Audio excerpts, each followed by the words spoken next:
धन्यवाद सर, आपने मुझे बोलने का मौका दिया और आपने सविस्तर से सुनने का भी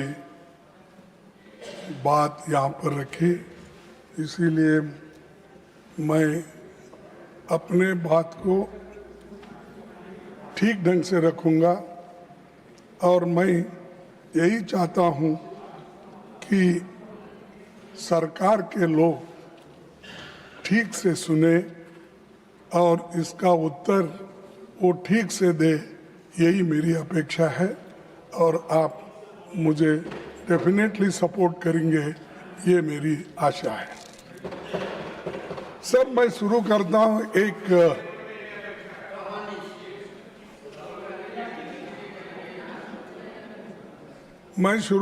हूँ पेपर चुराने वाले बचते रहे, पेपर चुराने वाले बचते रहे, मेहनत करने वाले पीटते रहे।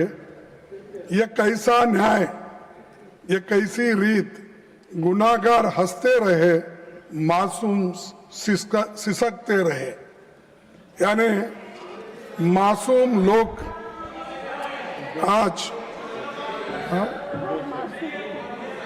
मासूम, तो ठीक है, आपका हिंदी बहुत अच्छा होगा, आपका हिंदुस्तानी भी अच्छा होगा, मेरा भी थोड़ा हिंदुस्तानी सुनिए। सर, मैं ये इसलिए कह रहा हूं कि पेपर लीक होने से कितने मासूम लोगों का नुकसान हुआ और कितने लोग पीटे गए, कितने माँ बाप परेशान हैं, कितने औरतें बच्चे परेशान हैं। इसको जाहिर करने के लिए ये बात मैंने आपके सामने रखी। सभापति जी, आप अभी पब्लिक एग्जामिनेशन अमेंडमेंट बिल 2026 में जो जहाँ चर्चा के लिए आई है, उसमें सिर्फ आंकड़े बदले हैं। मेरे पास पूरा ये है बिल, तो उन्होंने पढ़ा, वो बिल मेरे पास भी है। इसमें सिर्फ आंकड़े बदलते गए, उससे कुछ होने वाला नहीं है। ज्यादा जुर्माना, कड़ी सजा, special task force, fast track courts जैसे प्रावधान आपने इसमें रखा है, इससे कुछ फर्क पड़ने वाला नहीं। फर्क इससे पड़ेगा आप किस ढंग से इस एग्जामिनेशन को लेके चलेंगे और विदाउट पेपर लीक आप कैसा बनाएंगे, वो उस पे ऊपर निर्भर करता है। नहीं कि इसको हमने बढ़ाया 1 करोड़ से 10 करोड़ किया या 2 महीने से 6 महीने किया, इससे सुधारने वाला नहीं है।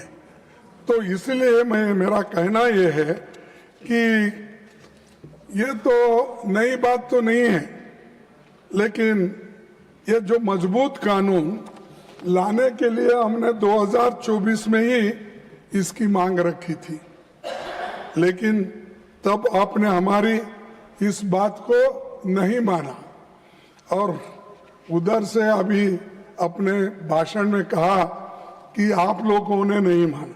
लेकिन इस मजबूत कानून को ठीक करने के लिए हम बार बार आपके सामने कहते रहे, लेकिन आप किए नहीं। लेकिन 2 साल के बाद आप जो काम कर रहे हैं उसे 2024 में ही क्यों नहीं किया? अब कर रहे हैं 2024 में, यानी 2 साल पहले आप क्यों नहीं किए? क्योंकि तब आपको राजनीति करनी थी, लोकसभा चुनाव सामने थे। राहुल गांधी जी भारत जोड़ो न्याय यात्रा में लगातार पेपर लीक और युवाओं के भविष्य का मुद्दा उठा रहे थे। आप ये करते तो क्रेडिट नहीं मिलता था उस वक्त इसीलिए आप उसको छोड़ दिए। तो उस समय परीक्षा व्यवस्था को सुधारने की बजाय आप जल्दबाजी में ऐसा कानून लाए जिसे 2 साल में ही आपको संशोधित करना पड़ रहा है। सभापति जी, इस अमेंडमेंट बिल का हम स्वागत करते हैं, लेकिन ये अभी भी अधूरा है। ये पेपर लीक होने के बाद भी इसकी कार्रवाई को मजबूत करना ये जरूरी है। पेपर लीक होने से रोकने की मजबूत व्यवस्था इसमें नहीं है। सिर्फ आपने आंकड़े बदले, लेकिन आपका इंटेंशन आपने इसमें नहीं बताया, इसको कैसा रोकना। इसीलिए मैं ये कहूंगा कि ये सब जो माहौल आज चल रहा है, इस माहौल को ठंडा करने के लिए और जो आज हमारे विद्यार्थी युवा जो सड़क पे आए हैं, उनको ठंडा करने के लिए ये बिल लाया गया है। ये है सो समस्या को सुलझाने के लिए नहीं। सभापति जी, पिछले 2 महीने की घटनाओं ने देश को झकझोर दिया है। देश भर के छात्रों और नौजवानों ने परीक्षा व्यवस्था की नाकामियों के खिलाफ आवाज उठाई। विपक्ष ने उनकी आवाज सड़क से लेकर संसद तक उठाई। बढ़ते जनदबाव के आगे सरकार को घुटने टेकने पड़े। मैं देश के छात्रों, नौजवानों को मुबारकबाद देता हूं। उनका संघर्ष रंग लाया और सरकार को झुकना पड़ा और प्रधानमंत्री को, प्रधान को हटाना पड़ा। और इसीलिए ये युवाओं की ताकत है। और जब युवाओं की ताकत देखने के बाद हमारे सरकार को भी ये मालूम हुआ, अरे इससे ज्यादा अगर हम कुछ खींचतान करेंगे तो धागा टूट जाएगा और हमारी कुर्सी चले जाएगी। इसीलिए डर के आखिरी में उन्होंने युवाओं का जो डिमांड था उसको माना, लेकिन उसमें यह है, उसके पीछे है कि उनकी कुर्सी बचाने के लिए भी ये काम उन्होंने की, ना कि विद्यार्थियों के समस्या को समझाने के लिए, सुलझाने के लिए नहीं की। कुर्सी कैसा बचाना, और इतना एजिटेशन हो रहे हैं सब कुछ। और हमारे जितेंद्र सिंह साहब भी इसको सुलझाने के लिए सड़क पर आना पड़ा। उनको भी कहना पड़ा कि नहीं नहीं ये अच्छा नहीं, वो ये, क्योंकि उनको बैठे बैठे रहने को बेनती कर रहे हैं। मेरे पास भी झुक के एक दिन आएंगे, वो वक्त भी होगा। तो सर, प्रधानमंत्री जी, गिरिराज जी प्लीज सर, तो वो समझाने की भी कोशिश करे, आए सब बोले, लेकिन डर इसका था उनको। वो जो सत्याग्रह या वो जो एजिटेशन था राहुल जी ने उस दिन किया, वो एकदम डर गए और डर के बोले कि ये ठीक, इसको आगे बढ़ाना ठीक नहीं है। तब उन्होंने ये तय किया कि प्रधान को हटाया जाए, शिक्षा मंत्री को हटाया। तब ये एक उनका अंदरूनी विचार है, और आप किसी से भी पूछिए, वो दिल में उनके है लेकिन बाहर नहीं बोलते, क्योंकि मोदी जी अपने कुर्सी के लिए ये सब कुछ किए। ये कदम तभी उठाया जब छात्र पेपर लीक, परीक्षा की गड़बड़ियों और संस्थागत नाकामियों की बात कर रहे थे। तब सरकार ने उनकी बात सुनने की बजाय उनको अराजक कहा और हर सवाल को राजनीति से जुड़ा बताकर खारिज कर दिया था। तो ये मैं क्यों कह रहा हूं साहब, जब विद्यार्थी पहले ये पूछे, महीनों से वो लोग वहाँ सड़कों पे बैठे और महीनों से एजिटेशन कर रहे थे, अपनी बात रख रहे थे, उस वक्त आप क्यों नहीं पूछे? उस वक्त उनके पास क्यों नहीं गए? उनके पास क्यों आप निगोशिएट नहीं करे?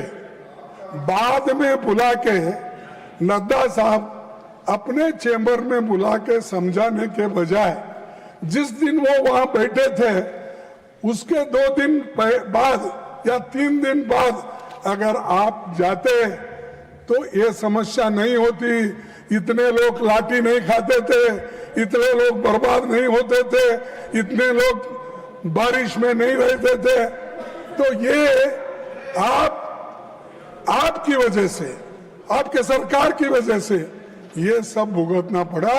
उसके कारण बीजेपी सरकार है, मोदी जी है, सबसे बड़े हमारे होम मिनिस्टर है अमित शाह साहब, जो दिख रहे ही नहीं। मैं देख रहा हूं, नहीं तो बाकी के छोटे छोटे इश्यू में आके बार बार अपनी बात रखते हैं, हर तरफ घूमते हैं। तो किस तरफ क्यों नहीं घूम रहे मुझे मालूम नहीं। डरे हुए, हाँ, डरे हुए। तो ये प्रधानमंत्री भी मुंह नहीं खोल रहे और हमारे होम मिनिस्टर भी नहीं हो रहे, क्योंकि यहां पर दिल्ली में ही इतनी गड़बड़ हो रही है और आप होम मिनिस्टर हो, लॉ एंड ऑर्डर देखते हो, इतना होने के बावजूद भी, गड़बड़ी होने के बाद आपका मुंह भी नहीं खुल रहा। क्या कोई स्टिच कर दिया क्या? मुंह को बंद कर दिया?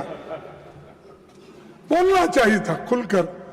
देश का नुकसान होने के बजाय देश के भलाई के लिए आपको बोलना पड़ता है, मुंह खोलना पड़ता है, कभी इंसल्ट भी सहन करना पड़ता है।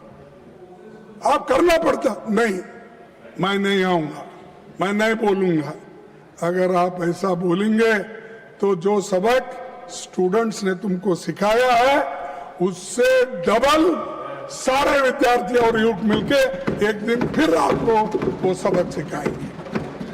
सर, 20 जुलाई 2026 को हजारों छात्र शांतिपूर्वक संसद की ओर मार्च कर रहे थे।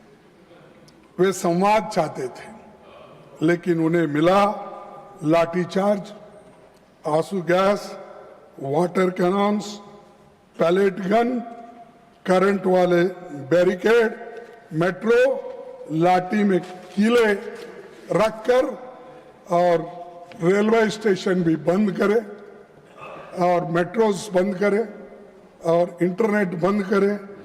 ये सब ठप हो गया। ये सब आपने किया और इससे विद्यार्थी उचक गए, नागरिक भी बहुत इसमें गुस्से में रहे। तो इसीलिए उनको ये एजिटेशन करना पड़ा, लेकिन आप संभाल नहीं सके, शांति से उनसे बात नहीं कर सके। 100 से अधिक छात्र इस एजिटेशन में जो थे वो घायल हो गए और आईसीयू में वेंटिलेटर राम मनोहर लोहिया हॉस्पिटल में पड़े बहुत से, और कई बच्चों को आंखों में वो पैलेट के छर्रे लगे, आंख पे लगे, पीछे लगे। आप सब देखे हैं, सब टीवी में आप बहुत देखते रहते हैं, आप देखे हैं। लेकिन ये देखकर हमको तो शर्म आई, उनको शर्म आया कि नहीं मुझे मालूम नहीं। जो मुझे शर्म आया, अरे मेरे विद्यार्थी जो गांव से आए, स्टेट से आए, उन बच्चों को पैलेट्स का यूज करके उनको मार रहे हैं और हॉस्पिटल में गिरे हैं। किसका आंख गया, किसका कान गया, किसका हाथ गया, किसका पैर टूटा। इसका जिम्मेदार कौन है?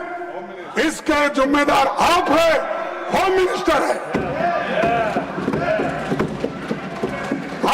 बंद कमरे में रह के आप सुन रहे होंगे मेरी बात, लेकिन आप बंद कमरे में रह के बहुत दिन छुप नहीं सकते। एक दिन हम बाहर खींच के लाएंगे और जनता के सामने हम दिखाएंगे इनके लोगों में क्या है।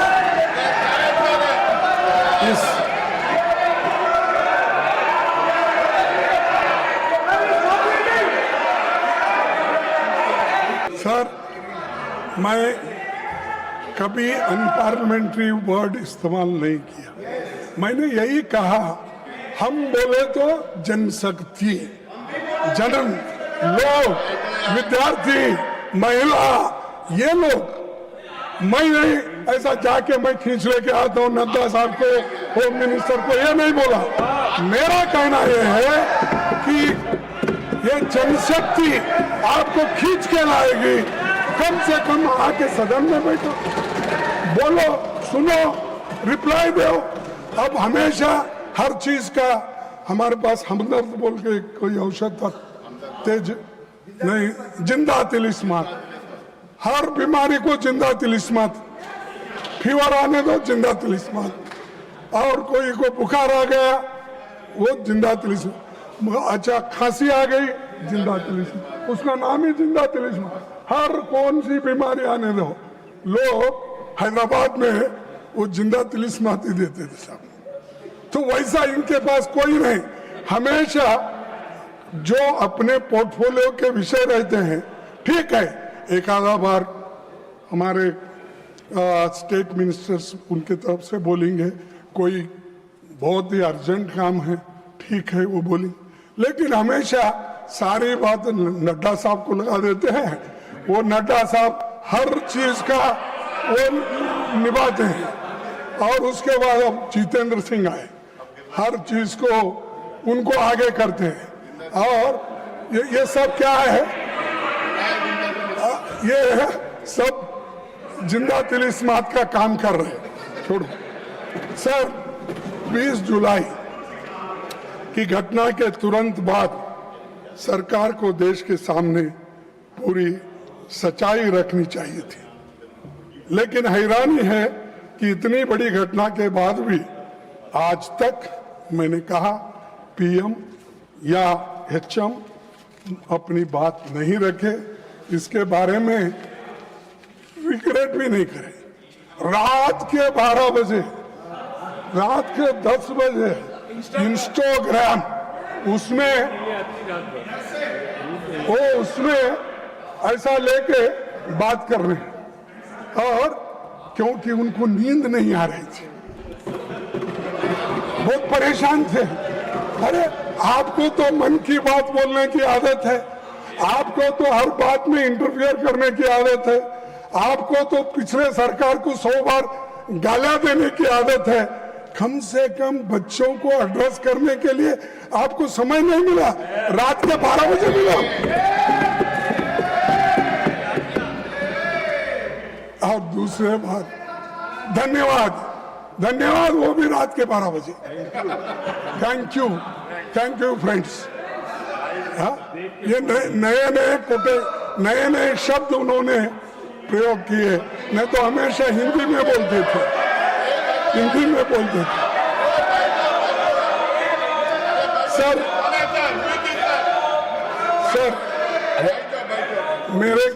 सर अरे कोई पार्लियामेंट्री नहीं है मेरा, क्यों दिखा रहे तुम? कुछ नहीं उसमें। सर मैं आपसे पूछना चाहता हूं, आपके माध्यम से उनको पूछना चाहता हूं, लाठी चार्ज कराने के लिए, आंसू गैस करने के लिए, छोड़ने के लिए पैलेट गन के इस्तेमाल का आदेश किसने दिया? कौन लाठी चार्ज का आदेश दिया, आंसू गैस का दिया, और पैलेट गन का इस्तेमाल करने के लिए आदेश कौन दिया? ना आप स्टेटमेंट दे सकते थे, लेकिन आप नहीं, क्योंकि आप होम मिनिस्टर को हिफाजत करना चाहते हैं, लेकिन बहुत दिन हिफाजत नहीं कर सकते। नहीं होता साहब, अगर आदमी झूठ बोलता है तो एक बार उसका बाहर निकलना पड़ेगा बंटवाल। तो इसीलिए आपके लोग आए, सादे कपड़ों में छात्रों को पीटने वाले लोग कौन थे? दिल्ली पुलिस किसके अधीन है? सीआरपीएफ एंड रैपिड फोर्स किसके आदेश पर काम करता है? इस पूरे घटनाक्रम का सर्वोच्च सूत्रधार कौन थे? कौन थे? अच्छा, मुझे मालूम नहीं। देश इन सवालों का जवाब चाहता है। अगर गृह मंत्री इनके जवाब नहीं दे सकते तो उन्हें इस्तीफा देना चाहिए। इन सवालों का जवाब अगर उनके पास नहीं है, अगर वो सफाई नहीं दे सकते यहाँ आकर, वो सदन में आके ही देना। मैं बाहर पूछ रहा हूँ थोड़ी, तो आना और वो देना चाहिए। और खासकर इस कारणों के लिए, इस वजह से वो जिम्मेदार है, उनको इस्तीफा देना चाहिए और प्रधानमंत्री उनको पूछना चाहिए। लेकिन प्रधानमंत्री की हिम्मत होती है या नहीं मुझे मालूम नहीं, लेकिन ये उसके जिम्मेदार है। जो चीजें मैं आपके सामने रखा, अगर वे इस्तीफा नहीं देते तो प्रधानमंत्री को उन्हें पद से हटाया जाना चाहिए और दूसरे बर्खास्त करना चाहिए। यह सिर्फ दिल्ली का मामला नहीं है। बिहार, उत्तर प्रदेश, आसाम में छात्रों पर हुई बर्बरता पर भी केंद्र सरकार चुप क्यों है? बिहार में, बंगाल में, बिहार में AK-47 का इस्तेमाल जिस पर हुआ तो आतंकवादी नहीं, छात्र था। छात्रों पर दमन हुआ, उनको जेल भेजा गया, FIR हुआ, पर किसी की जवाबदेही नहीं हुई। क्या सरकार को बच्चों पर हुई इस बर्बरता को लेकर जरा भी पछतावा नहीं है, जरा भी शर्म नहीं है?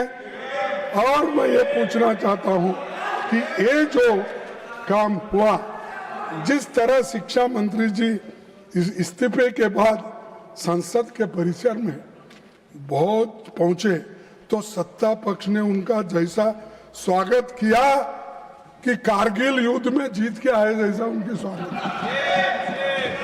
हाँ, और उससे ये संशय संदेश गया कि आप नाकामियों का भी उत्सव मनाते हो। आप नहीं मानते, नड्डा साहब, दिल से आप नहीं मानते, क्या मानते हैं? इस सदन के मुख्य द्वार पर जो मंत्री राजीनामा दिया, जिसके खिलाफ ये सब चार्जेस थे, क्या वो ऐसा अपना क्या बोलते हो, हाँ, वो सब मुकुट पहन के, शाल डाल लेके हंसते हुए, अरे तुम तो नाराजगी व्यक्त करना क्योंकि मैंने ऐसी गलती की, बच्चों को मारने पीटने लगाया, तो इसलिए ये ऐसी हालत मेरी हो गई। ये पश्चाताप करने के बजाय आपने जो ये अपना जलसा मना रहे। और दूसरी बात, सबसे बड़ा सवाल आज भी वही है। जब जंतर मंतर पर 1 महीने से ज्यादा समय तक शांतिपूर्ण आंदोलन चल रहा था, तब सरकार ने संवाद का रास्ता क्यों नहीं चुना? एक मंत्री के इस्तीफे के शिक्षा व्यवस्था नहीं बदल दी, यानी एक मंत्री को इस्तीफा देता है, उससे पूरे व्यवस्था, शिक्षा की व्यवस्था बदलती, ऐसा मैं तो नहीं मानता। क्योंकि वो एक कारण, लेकिन इसको अगर आपकी सिस्टम वही रहेगी, आपका प्रयास वही रहेगा, तो निश्चित रूप से आप इसको सुधार नहीं सकेंगे। अब मंत्री तो गए, वो बात और है, लेकिन इसको सुधारने की कोशिश आप अभी भी नहीं कर रहे। सर उल्टा, हमेशा उनकी आदत है हम जो बोलते हैं उसका उल्टा करना। अगर इंस्टीट्यूशंस वही रहेंगे, एनटीए वैसी ही रहेगी, एग्जामिनेशन सिस्टम नहीं बदलेगा और जवाबदेही तय नहीं होगी, तो कुछ महीनों के बाद फिर कोई नया पेपर लीक होगा और हम फिर इसी सदन में यही बहस हम लोग करते रहेंगे।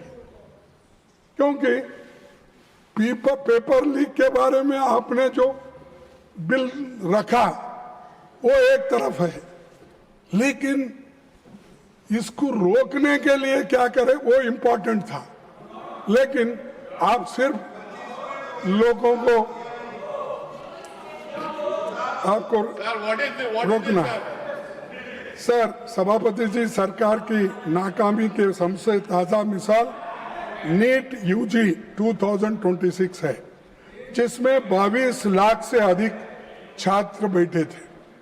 पेपर लीक हुआ, परीक्षा रद्द करनी पड़ी और बाद में पता चला कि परीक्षा से लगभग 15 दिन पहले बाजार में पेपर गुम रहा था।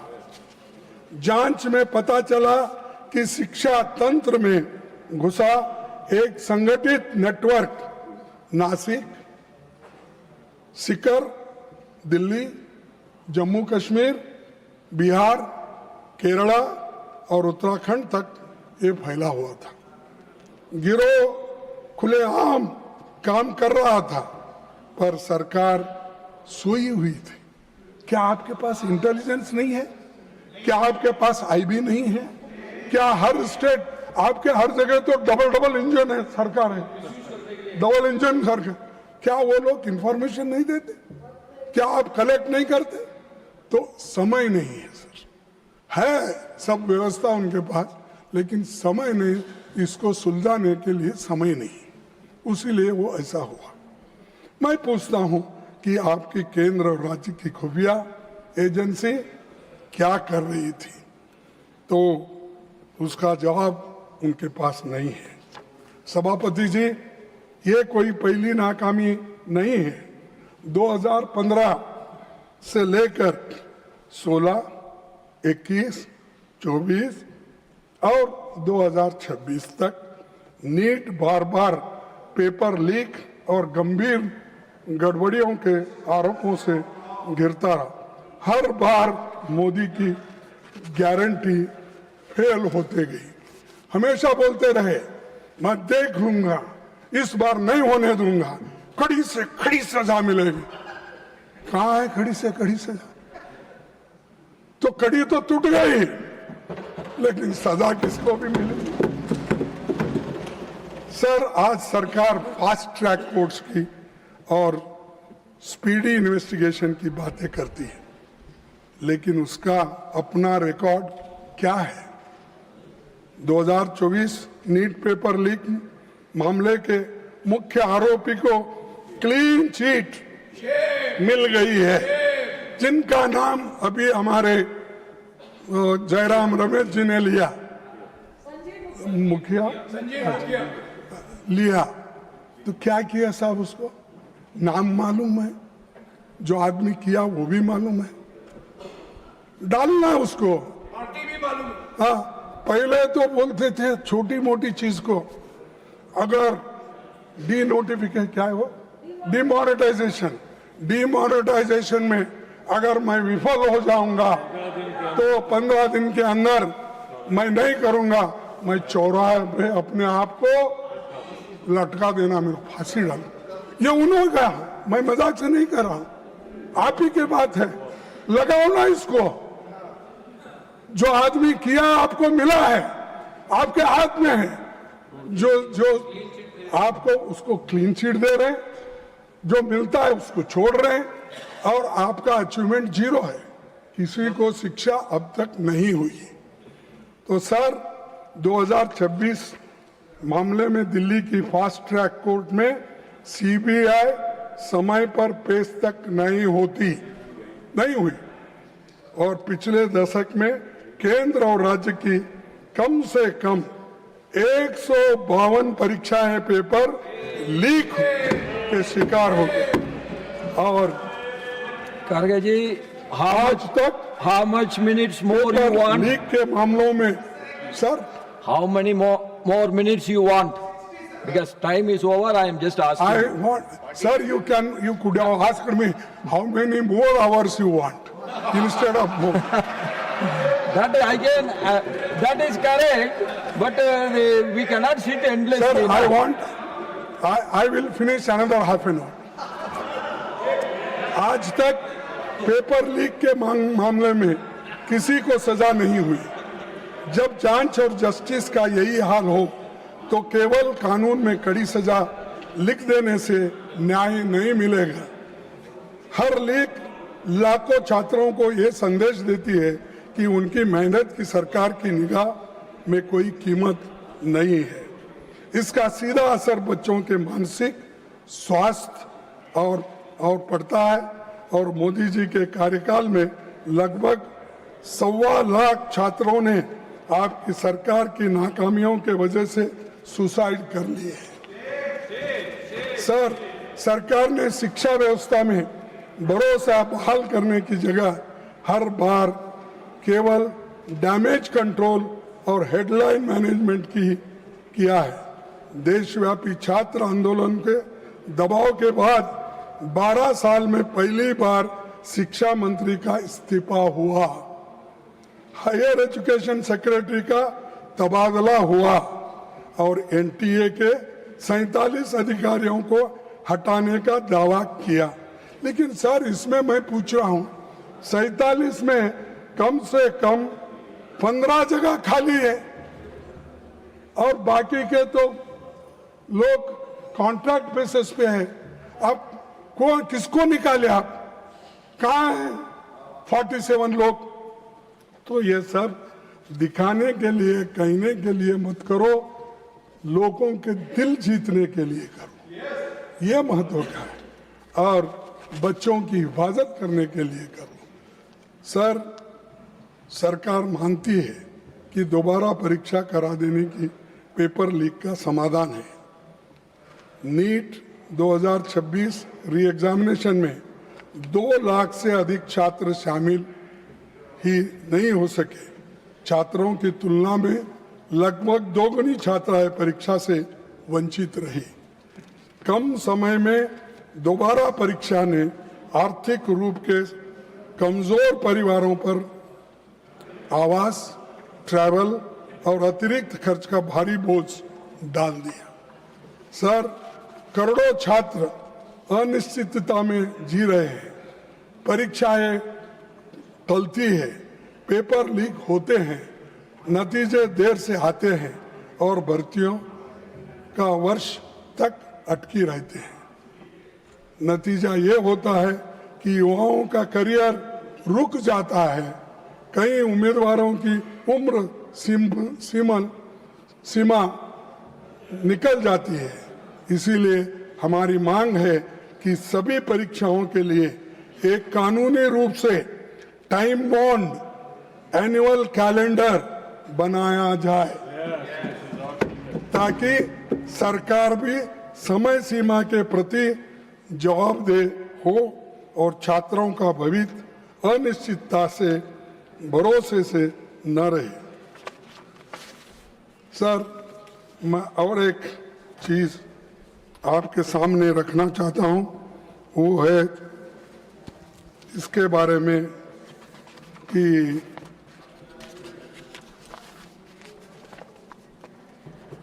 इस शिक्षा व्यवस्था की बीमारी का केवल एक लक्षण है। हर 10 बच्चों में से लगभग 2 बच्चे 10वीं कक्षा तक पहुंच पाते हैं और कक्षा 12 तक आते आते 10 में से लगभग 4 बच्चे रहते हैं। यानी इससे आप अंदाजा लगाइए, 10 में से 4 बच्चे अगर हाई स्कूल तक जाते हैं तो क्या इस शिक्षण का वैल्यू है। और पार्लियामेंट्री स्टैंडिंग कमेटी जो 355 रिपोर्ट के अनुसार लगभग 10 लाख शिक्षकों के पद खाली है। सर 10 लाख शिक्षकों के पद खाली रख के आप अच्छी शिक्षा देना चाहते हो और आप अपना कल्चर बदलना चाहते हो और आप अपना देश का भविष्य विकास बनेगा। कहाँ है विकास तुम्हारा? अरे स्कूल में बच्चे की भर्ती नहीं हो रही है, टीचर्स की भर्ती नहीं हो रही है, तो आप इसके ऊपर सोचे कभी? 10 लाख खाली होने तक बैठे हैं। और दूसरी चीज, जब कक्षाओं में शिक्षक ही नहीं होंगे तो कोई भी शिक्षा नीति सफल नहीं होती। आप विकसित भारत की बात करते हैं पर 10 लाख खाली पदों को भरने के लिए कदम नहीं उठाते। सर, चुनौती हमारे शैक्षणिक संस्थानों की ऑटोनॉमी और एकेडमिक फ्रीडम का लगातार कमजोर होते जा रहा है। विश्वविद्यालय सिर्फ डिग्री देने की जगह नहीं होती, वे नए विचारों, साइंटिफिक टेम्पर, शोध, स्वास्थ्य, बहस के केंद्र होते। तो वे संकीर्ण सोच, अंधश्रद्धा या किसी एक विचारधारा को थोपने की जगह नहीं होती। लेकिन मोदी साहब आज आरएसएस के लोगों को में उसको भर्ती करके वाइस चांसलर आरएसएस पूछ पूछ के करते हैं। प्रोफेसर की भर्ती आरएसएस के लोग होना, अरे उसको पढ़ना आता है क्या नहीं, या वो एक्सपर्ट है क्या नहीं? दूसरे कौम के कोई लड़के नहीं है, कोई प्राध्यापक नहीं है, सिर्फ आरएसएस अटैच्ड लोग विश्वविद्यालय में भर्ती होते हैं। और वाइस चांसलर्स हर यूनिवर्सिटी में वो आरएसएस के लोगों को ही भरते हैं। और इससे क्या हो रहा है, अच्छी सरकार की छवि अच्छी नहीं बन रही है। करीब कोटारी कमीशन ने ये कहा कि जीडीपी का 6% एजुकेशन पे खर्च करना चाहिए, लेकिन आज हम 3% खर्च करते हैं।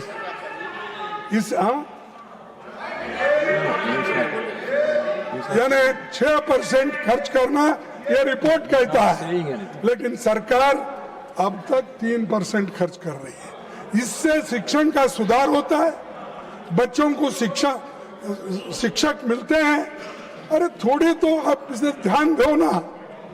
और दूसरी चीज इसी का नतीजा है कि शिक्षा एक बड़ा कारोबार बन चुका है और प्राइवेट इंस्टीट्यूशंस सब खुल रहे हैं। उसके वजह से गरीब के बच्चे तंग और तबाह हो चुके हैं। आज देश में उच्च शिक्षा संस्थानों की संख्या 70,000 से ज्यादा है, जिसमें करीब 4 करोड़ 50 लाख छात्र दाखिला लेते हैं। लेकिन SC/ST के बीच एनरोलमेंट आज भी राष्ट्रीय औसत से एवरेज से कम है। डिसेबिलिटी वाले छात्रों की मौजूदगी 0.12 है। सभापति जी, ये उस सोच का सिंबल है जो शिक्षा को सबका अधिकार नहीं बल्कि कुछ लोगों का विशेष अधिकार मानती है। सरकार की नीतियां बार बार उस मनुवादी सोच की याद दिलाती है जिसका उल्लेख मनुस्मृति में मिलता है। और वहां पर मैं संस्कृत तो उतना ठीक ढंग से पढ़ नहीं सकता, लेकिन उसका ट्रांसलेशन मैं आपको पढ़ा के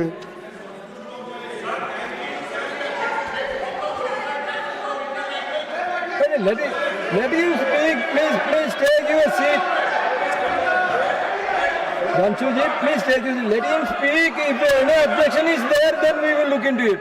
अच्छा, ओरिजिनल टेक्स्ट के लिए लो बुक लो, मैं उसका ट्रांसलेशन करूं। ये पढ़ो इसमें। आप तो अरे आप जी, you take your seat. ये मनुस्मृति है, पढ़ो इसको, मैं देता हूं मैं आपको। तो इसीलिए Please take. Sir Your member is shouting. No, When your leader is speaking, why you are shouting? आप इतना मेरे को टाइम दे रहे, धन्यवाद करने के बाद इंटरफियर कर रहे उनको। सर आप भी सुनने लायक है, आपको भी सुनना जरूरी है, क्योंकि आप I can give you more time also, but you don't like late night speeches. That's why I want to curtail it. Sir 1 minute sir, अरे उस विधायक की बात ही कर रहा हूं, हर चीज आपको बताया, नंबर बताया, टीचर्स के नंबर बताया, सिलेबस बताया, और एक बात बता दो, आप शिक्षा में सुधार लाना चाहिए, सबको समान और न्यायपूर्ण शिक्षा देंगे। और आपका ये भी कहना है कि जो विश्वविद्यालय है उसमें अच्छे अच्छे टीचर्स डालना है, अच्छे वाइस चांसलर आना है, लेकिन उसमें ये भी आ रहा है, सिलेबस जो बदल रहे आप उसमें ये भी आ रहा है, ये क्या है, शूद्र के वेद पाठ सुनने पर शीशे और जस्ते से उनके कान भर दिए जाए,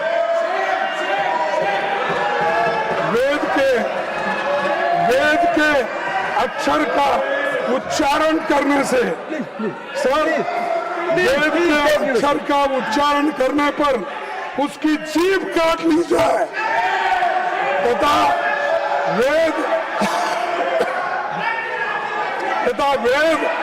मंत्र धारण करने पर उसका शरीर काट डालना चाहिए। ये इसमें लिखा हुआ है, इसमें लिखा हुआ है, इसमें लिखा हुआ है। Mallikarjun Kharge ji, Manusmriti has to do with this bill anything? No, no. Whether this Manusmriti is having anything to do with These this are bill? the RSS syllabus. This is coming in the university, No. high school, all that. Sir, Please conclude your speech, please.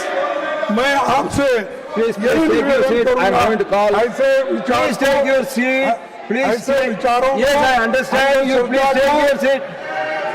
और Madam, वैज्ञानिक please विचारों take को your seat. हटाया जाए। और Please conclude. Sir मैं आपसे हाँ Please conclude your speech, please. I'm coming to him. Take your समझ seat. सकते हैं कि ऐसी I am going to call सोच him. आज के आधुनिक युग में रखने वाले भी हमें दिखते हैं, इनके पैरोकार Kharge ji, you मिलते please हैं। conclude your तो speech, दुनिया please. क्या सोचती होगी। सभापति जी, यूपीए सरकार ने हर I'm going to नागरिक call the को leader of the house. शिक्षा You का please take अधिकार your दिया seat. था। I am going to call him now. आज I am going to call him now. You please take your छीन seat. ले रहे हैं। Please Shrimati conclude. सोनिया गांधी जी के Kharge वक्त ji, please तो conclude. यूपीए सरकार ने कंपलसरी एजुकेशन के लिए और राइट टू एजुकेशन के लिए Kharge ji, you are a minister. You please take your seat. I am going to call him. I am going to call the leader of the house. You please take your seat. Kharge ji, please conclude. Please conclude.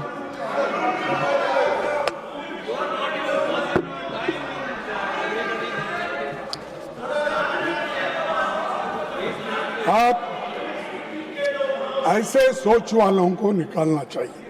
सभापति जी, UPA सरकार ने हर नागरिक को शिक्षा का अधिकार दिया, लेकिन ये लोग अधिकार छीन ले रहे हैं।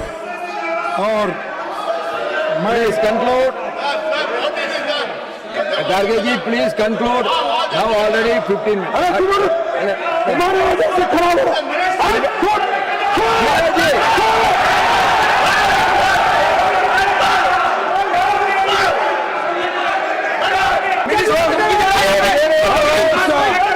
आयोग ने एक ही बात You please take your seat. परीक्षा व्यवस्था बच्चों को सीखने के बजाय रट्टा पास होने All of you take your seat.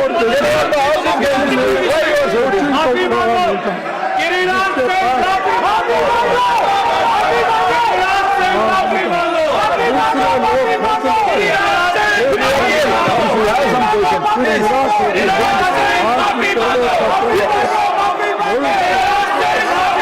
एक बात बहुत विनम्रता से अनुरोध करना चाहता हूँ।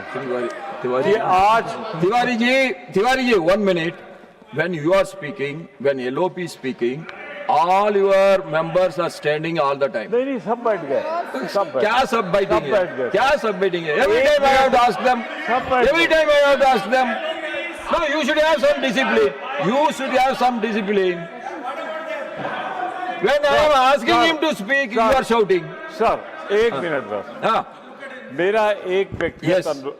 अनुरोध है sir. please, I will come back to you. माननीय लीडर ऑफ अपोजिशन ने स्वयमेव नहीं बोला है, एक्सटेम्पोर नहीं बोला है, उन्होंने अपने समर्थन में परिमल प्रकाशन पब्लिकेशन नाम है और ये किताब इनके कार्यकाल में छपी है, चल रही है, प्रतिबंधित नहीं है। तो अगर ये दिखा रहे हैं तो गलती इनकी है। I want to know from you, Tiwari ji, are you authenticating? Tiwari ji, ले जाओ बुक दो। no, I don't want the book. Sir. I don't want to go into the book. I am मैं not ये worried कह रहा about हूँ, 12 साल Manuspati. What I से- want to know from you is whether you are Garge is अरे, authenticating जाओ। that book. You are not authenticating. Then why you are quoting me from that book? That is not correct. मैं सिर्फ इतना कह रहा हूँ Yes. कि 12 साल से इनकी Now- सरकार। सर देखिए मैं आपका धन्यवाद करता हूं, लेकिन मैं जो बनारस यूनिवर्सिटी में पब्लिश हुई किताब को रेफर करते हुए और गौतम ऋषि ने जो बोला है वो मैं यहाँ पर रखा। There are so many books from so many universities. ठीक है। Whether we can authenticate everything. We can. You please, we cannot now. So I am Okay. requesting you please stick on to the Yes. subject Sir. of the bill. सरकार का ये Please दायित्व take your seat. ऐसा Sarvaji, नीति please take your seat. और कारोबारी Please take माहौल तैयार करना है जो निवेश को आकर्षित करे। निवेश तभी देश के युवाओं के लिए सार्थक होगा जब वो बड़े बड़े पैमाने पर गुणवत्तापूर्ण रोजगार पैदा करे। इसीलिए हम मांग करते हैं कि सरकार संसद के सामने एक नेशनल यूथ एम्प्लॉयमेंट स्ट्रैटेजी पेश करे। इसमें यह स्पष्ट किया जाए कि भारत में ऐसा नीति और कारोबारी वातावरण कैसे बनाया जाना और निवेश एम्प्लॉयमेंट ओरिएंटेड जो इन्वेस्टमेंट है वो किस ढंग से करना, ये सब चीजें उसमें होना चाहिए। और दूसरी चीज मैं आपसे ये कहना चाहता हूँ, केंद्र सरकार में अब तक 30 लाख से भी ज्यादा नौकरियां खाली पड़ी है और वो पब्लिक सेक्टर हो सकते हैं, ये गवर्नमेंट बैंकिंग, ये सब सारी चीजें हो सकते हैं और अनएडेड स्कूल्स हो सकते हैं। हर जगह जो गवर्नमेंट मदद करती है वैसे इंस्टीट्यूशंस भी हो सकते हैं। लेकिन 30 लाख वैकेंसी रहते हुए भी ये भर्ती क्यों नहीं कर रहे? Why they are not filling? क्योंकि ये शेड्यूल कास्ट को जाता है, क्योंकि ये बैकवर्ड्स को जाता है, क्योंकि 50% वैकेंसी उनको जाता है।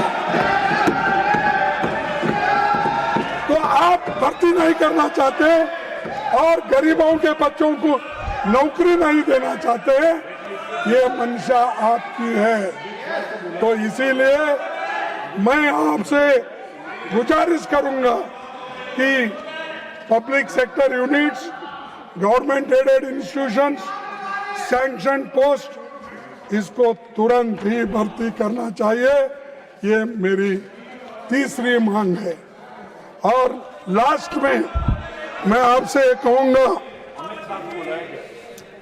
और लास्ट में मैं ये Please कहूंगा conclude, Mallikarjuna Kharge ji. अंत में Already मैं you have चार taken more than 50% of the सीधी सी allocated मांगे time. रखना Still I am चाहूंगा। giving you the time. You please conclude. Sir सीधी मेरी 4 मांगे हैं। एक, देश में 1 फिक्स्ड एनुअल एग्जामिन कैलेंडर होना चाहिए। छात्रों को हर साल अनिश्चितता और देरी का सामना नहीं करना न करना चाहिए। और दूसरा, इस पूरे मामले की सुप्रीम कोर्ट की निगरानी में एक हाई पावर्ड कमेटी से स्वतंत्र जांच कराई जाए ताकि सच सामने आए और जवाबदेही तय हो। तीसरा, पब्लिक सेक्टर्स, गवर्नमेंट, ये इंस्टीट्यूशंस में जो भी खाली जगहें हैं वो भर्ती करना चाहिए। और चौथा, लॉ एंड ऑर्डर की घटनाएं आ गई है, हमने बहुत सी चीजें जो लाठीचार्ज हो गया, सब चीजें हो गई, तो पहले ये सारी चीजें घटनाएं हुई है, औरतों को घसीटते लाए, लोगों को मारे, बच्चों को मारे, इसका सब इसकी इंक्वायरी होनी चाहिए। इसके लिए तो मैं हाई कोर्ट में सुपरविजन में होना चाहिए सर। और एक किसान आंदोलन में किसानों के साथ तो आप ज्यादती किए, महिला पहलवानों का जंतर मंतर प्रदर्शन में सड़क पर घसीट के लाए, मणिपुर हिंसा हो गई, तो ये सब अब छात्रों पे बर्बरता हुई है। मैं आपसे विनती करता हूं, ये सबके कारण और सब ये सूत्रधारी जो है जहां भी बैठे होंगे वो फौरन इस्तीफा दे। अमित शाह साहब, होम मिनिस्टर, ये रेस्पॉन्सिबिलिटी ले, राजीनामा दे, तभी ये समस्या हम सुलझाएंगे और लोग भी इसको एक्सेप्ट करेंगे। धन्यवाद, आपने मुझे समय दिया, इसीलिए आपको भी दूंगा, सब सुने उनको भी दूंगा।